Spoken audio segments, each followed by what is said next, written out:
आसक्ति को मिटाने के लिए पदार्थों का स्वरूप से त्याग करना एक ये बाहरी साधन है कि हमें मीठा बहुत प्रिय है, मीठा आने ही न पावे, मीठा हटाओ। ये एक बाहरी साधन, वास्तविक साधन नहीं है। वास्तविक साधन है कि मीठा रखा हो और आपके अंदर रुचि न रह जाए। वास्तविक ये है। कब लगेगा? जब उससे ज्यादा मीठा कुछ लगने लगेगा, उससे ज्यादा कुछ मीठा लगेगा। तो सबसे मीठा है प्रभु का नाम। आप खूब नाम जप कीजिए, सच्ची मानिए एक दिन देखिएगा कि चाहे जितने मीठे पदार्थ रखे हो आपकी रुचि ही नहीं रहेगी, इच्छा ही नहीं रह जाएगी। ऐसे ही सारे इंद्रियों के भोग हैं। जब आपको प्रभु प्यारे लगने लगेंगे, प्रभु का सुख मिलने लगेगा, वो जब रस आने लगेगा तो ये सब फीका हो जाए। तो खास बात इधर ध्यान ना दे कि हमने ये छोड़ दिया, अब यही छोड़ना है। पकड़ने का ध्यान दो, छूटने का अपने आप होता रहेगा।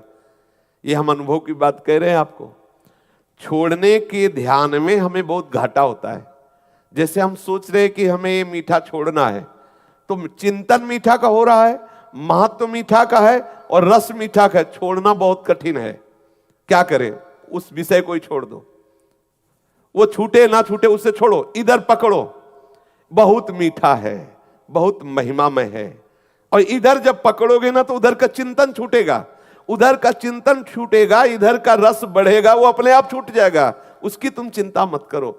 छोड़ने की चिंता में चिंतित मत हो, क्योंकि वो समय वर्तमान का नष्ट हो रहा है। जैसे आप किसी भी विषय के छोड़ने में बहुत चिंतित हो रहे हैं, तो उस विषय का महत्व है, उस विषय का चिंतन है, इसलिए बहुत कठिन होगा छोड़ना। क्या करें? बिल्कुल फ्री हो जाओ। आप चिंतन को, उस चिंतन को प्रभु के नाम में लगाओ, प्रभु के रूप में लगाओ।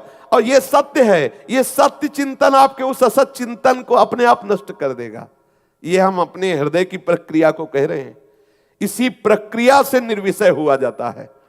हम जिस विषय को छोड़ना चाहते हैं उसी को गाढ़ चिंतन कर रहे हैं। वर्तमान हम नष्ट कर रहे हो, सोच रहे हैं उस पर विजय प्राप्त कर लेंगे, असंभव। अगर उस विषय को छोड़ना है तो पहले उसे गौर करो और मुख्य चिंतन लाओ भगवदाकार वृत्ति करने के लिए। जे ही भगवत चिंतन में, जैसे हमें आगे कदम बढ़ाना है, हम आगे वाले कदम को सुदृढ़ता पूर्वक ना रखें और पीछे वाले को उठा दे तो क्या होगा? गिर जाएंगे। तो हमें पीछे वाले को उठाने के पहले आगे वाले को जमाना है, और आगे वाला जमा दो, पीछे वाला उठा दो, कोई फर्क नहीं पड़ेगा, आप गिरोगे नहीं। आगे जमाना है नाम रूप लीलाधाम परमात्मा चिंतन में। इसकी परवाह न करो, एक झटके में पूरा विश्व का वैभव आपके हृदय से राग रहित कर देगा। पूरे विश्व के वैभव के राग रहित करने की सामर्थ्य भगवत चरणारविंद में है। बिल्कुल चिंता मत करो। यहां हमारे पास विवेक है, बहुत छोटी कैंची। धीरे धीरे हम कहां तक ऐसे सूत्र काटेंगे। और प्रभु के पास कृपा रूपी तलवार है, एक ही बार में पूरी सब कट जाएंगी। आप क्या करो?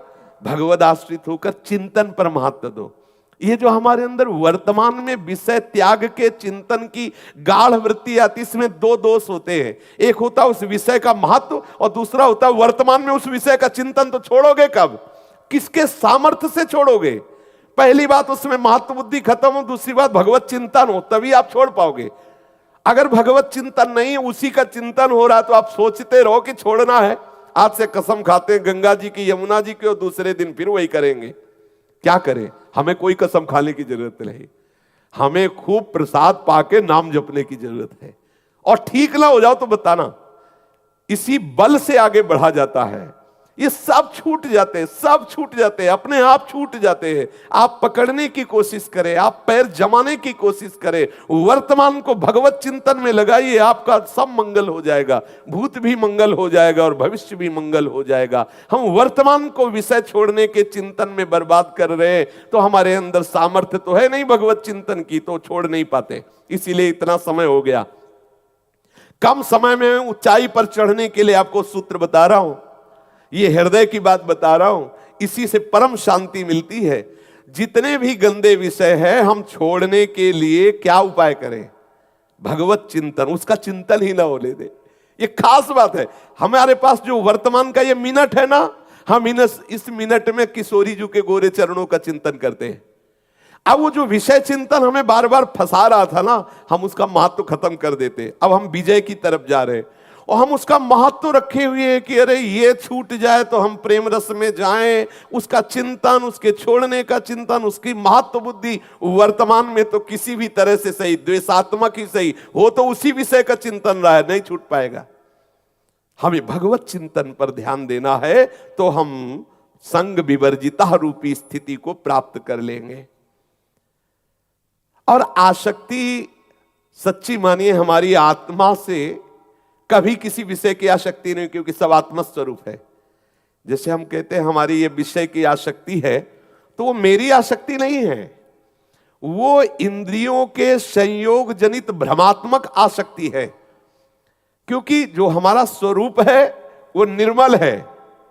कोई भी आसक्ति हमारे स्वरूप को ना कभी स्पर्श की है, ना भी कर रही है, ना आगे करेगी। देह और इंद्रियों के संयोग का अधिष्ठाता मन विषयों की आसक्ति में फंसा हुआ है। और आप चिंतन के द्वारा जब मन को इधर लगा देंगे तो अनासक्त हो गए। सारा खेल इस मन का है। मन इधर लगा कि आप जीवन मुक्त, मन इधर लगा तो पुनरपि जननम पुनरपि मरणम पुनरपि जननी जठरे शयनम।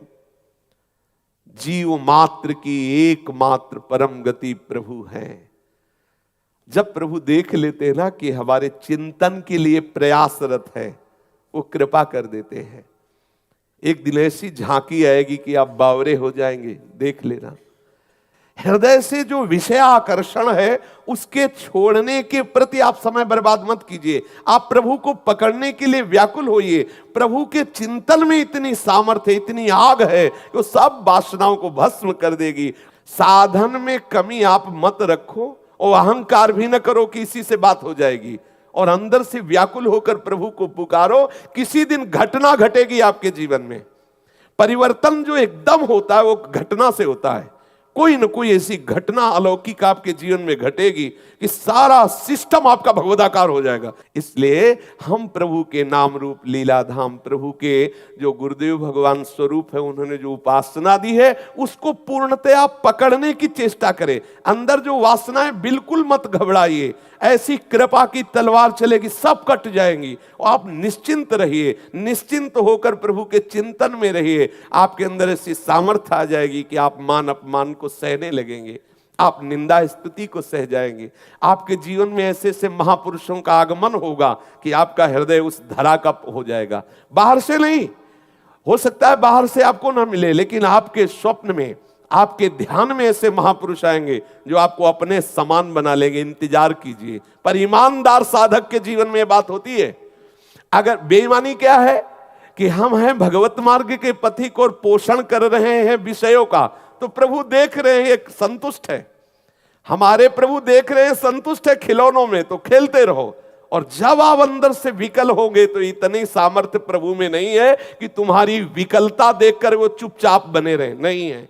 क्यों? एक मां चुप नहीं बैठती तो अनंत माताओं का दुलार लिए हुए मेरा प्रीतम वो कैसे चुप रह सकता है? अगर वो चुप है तो आपके किसी न किसी खेल को देख करके आप कहीं न कहीं किसी विषय सेवन में राजी है, इसलिए वो चुप है। जिस दिन आप समस्त विषयों से विरक्त होकर के हृदय से व्याकुल होकर पुकार उठोगे प्रभु, तो आप देख लेंगे प्रभु आपसे दूर नहीं है।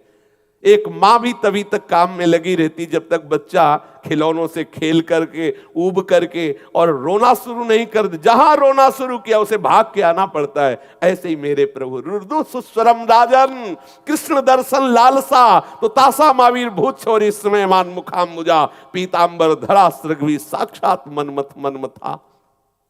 अपने लिए कठिनता लग रही है, प्रभु के लिए कठिनता नहीं है। हम प्रभु के चरणों का आश्रय लेकर आज के सत्संग का सार विषय, हम विषय छोड़ने के चिंतन में ना फंसे, हम प्रभु को प्राप्त करने के चिंतन में, अखंड स्मृति के उसमें हम जोर दें, तो वो अपने आप जब हमारे स्मरण में प्रभु रहेंगे तो सब विस्मृत हो जाएगा। और अगर कुछ बचेगा भी तो कृपा सिंधु की कृपा से सब मिट जाएगा। करऊं सद्य ते साधु समाना, मैं उसे संत बनाऊंगा। जिसे प्रभु संत बना दे फिर कौन उसे बिगाड़ सकता है। भगवदाश्रित होकर निरंतर चिंतन परायण रहो। कोई भी परिस्थिति आपके चिंतन को ना रोक सके, इतने मजबूत बनो। चाहे कोई निंदा करे, चाहे कोई हमारी बड़ाई करे, चाहे कोई हमारा अपमान करे, चाहे कोई हमें सम्मान दे, हमें दोनों स्थिति में सावधान रहना है कि भगवद स्मरण ना छूटने पाए। फिर आप देख लो आप कितनी स्थिति में पहुंचते, कौन सी भूमिका में पहुंचते। जो भी महापुरुष आए हैं ऊंचाई पे, वो इसी स्थिति से आए। इसलिए हम सावधान रहें, अपने साथ धोखेबाजी न करें, हम सच्चे बने। हम दुष्ट हैं, नीच हैं, कामी हैं, क्रोधी हैं, प्रभु देख लो आपके हैं, आप महात्मा बन जाओगे। अपिचेस्तु दुराचारो, और प्रभु कह रहे क्षिप्रम भवति धर्मात्मा, उसे शीघ्र ही मैं धर्मात्मा बना दूंगा। इनके आश्रित हो जाओ, इनका चिंतन करो। इनके आश्रित होने में जो सुख है वो किसी और में सुख नहीं है, और आश्रय में नहीं। विश्वास मान लीजिए, बहुत कीमती मनुष्य जन्म और बहुत महिमामय पद प्रभु का आश्रय, प्रभु के निरंतर चिंतन की वृत्ति रखना। शेष चर्चा आगे। श्री राधा वल्लभ लाल की।